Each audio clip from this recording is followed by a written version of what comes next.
Okay, so, people come to Guru from all walks of life and from all, kind of social and religious customs.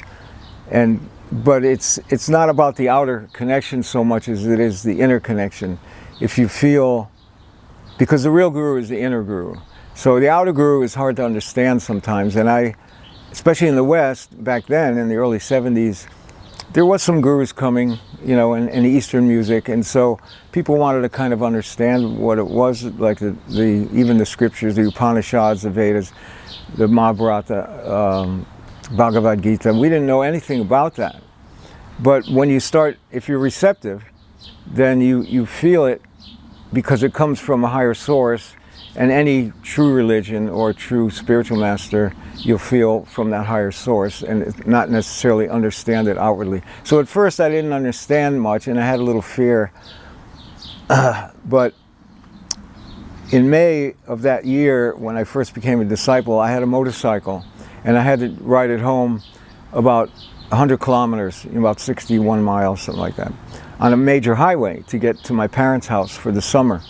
So I had just become a disciple a month before, and this experience, I'm telling you only because when you first become a disciple, you don't understand everything outwardly, and I saw Guru as a powerful spiritual master, and I had a sense of fear, and but Guru doesn't want us to feel that from him. He's powerful, but it's also very, say, benign or very harmless power. It's a spiritual power, it's helpful. And it's hard to feel that at first sometimes. So I got on my motorcycle, and just as I was getting on my motorcycle, I had this powerful thought come into my mind. You could say it's an inner voice, but it wasn't audible. It was just, it couldn't leave my mind. It was just very real, and it was very specific. And two things: it said, check your front tire before you go, and chant Supreme all the way home for protection. And this is years before Sri Chinmoy told us to meditate on protection when we drive. It was before that, so it was like an inner command that I received, I guess, because I already made the connection with Guru. I became a disciple, he accepted me, so now, unconscious to me, his protection was helping me. And I didn't realize it at the time. All I knew is I thought I was going crazy because it wouldn't leave me. I said, that doesn't make sense. Why?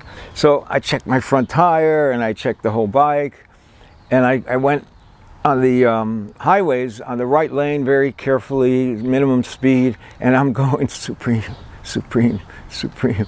And this is like I was 19 years old, and but it wouldn't allow me not to do it. It was like something really was real, but to me it was like my imagination. And just before, so I rode for about an hour, and just before my exit from my town near New Haven, Connecticut, the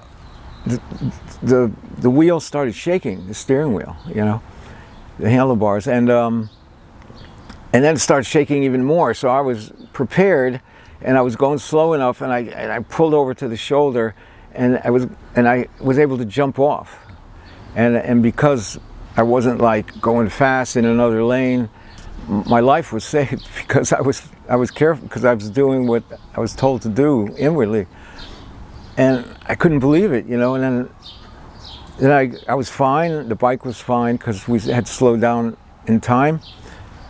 And when I got up, I picked up the bike, and the front tire was flat. So I was warned an hour before, and immediately I knew it was what Guru calls his inner beings. Guru has like an army of inner beings, and if you really have faith in Guru and you make that connection or that commitment, Guru will give us a lot more, sometimes unconsciously to us, than we can imagine. And what it did for me not only saved my life, but all my fear of Guru went away, and my faith just shot up, just because I guess it was meant to be for me. I mean, everybody has their own experience of what Guru does, which is sometimes obvious and sometimes it's not obvious, So the feeling of gratitude is important in, you know, like after let's say after you're driving, if nothing happens, something could have happened, you know, because it was prevented. You don't know what this protection did for you, but you should feel gratitude anyway, because you don't have to know. You just have to have faith that life is a lot more, let's say, protected and elevated because of these inner connections with a real spiritual master. And so it was obvious to me in my first few months as a disciple that Guru was real, and that his power was not just, you know, knowledge or meditation, but it wasn't just occult power, you could say, but it was real spiritual, you know, consciousness. And that was my main kind of boost into the path. And then, you know, things happen over, it's been 54 years since I became a disciple, and you have your ups and downs and great experiences, and, you know, also there's a lot of challenges, you know, because we're living in a big group. It's kind of like, you could say a society or a kind of family, but we're all different. So we have to get along with each other, which is probably the hardest part of being in a spiritual family, unless you connect with each other spiritually, because we're very different outwardly, and it's hard to sometimes understand others, you know, and the way they act and the way they think, because even from the same country, but other countries, there's a lot of differences. So, you know, Guru encourages us to do things that bring us together as a family, you know, projects and, you know, selfless service and working together. And it gives us a challenge to overcome being with each other, you know, on a let's say a personality characteristic type of level. In other words, if I have a short temper, I grew up in a very kind of high-strung Italian family, I have to learn to transform that. And so the spiritual life helps me. Otherwise, I wouldn't get along with other people, you know, and I think a lot of people have that challenge to overcome certain childhood habits we grow up with in our personality, to transcend some of our, let's say, weaknesses or shortcomings, to be able to work together with people in our own spiritual family. But then there's a whole outer world, you know, we want the world to live in harmony with each other, and most people don't have that inner spiritual connection with each other, you know, unless they're in the same, even being in the same religion is not enough, because that's just kind of outer tradition. But if you're in a religion, you have to get to the inner essence of that religion. And so I grew up with a lot of Jewish friends, and I was able to understand the difference in how people think of God or approach God or believe in God or don't believe in God or a higher power or the supreme being. You have to really accept how other people are different in spiritual aspect of life. And if you do that, I think that's half the problem of stopping violence and wars. And it's all one basic principle, which is the foundation of Guru's philosophy, is oneness. So oneness is a hard term to understand, you know, outwardly, because obviously we're very different, and we're different physically, mentally, religiously, whatever. But the oneness comes from basically the soul. So we're all part of, you know, one physical universe. You could say we're one family on this earth, but there's also a deeper oneness.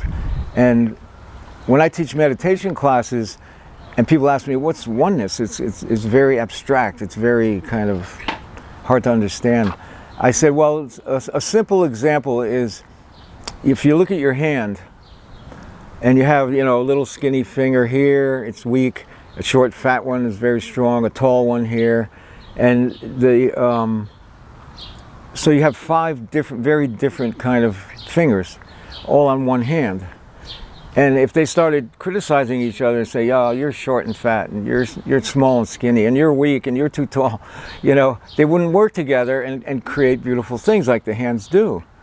You know, so it's the same thing with us. The outer appearance is not who we are. You know, it's how we were created, you know, to function as physical beings. We walk, we run, we talk.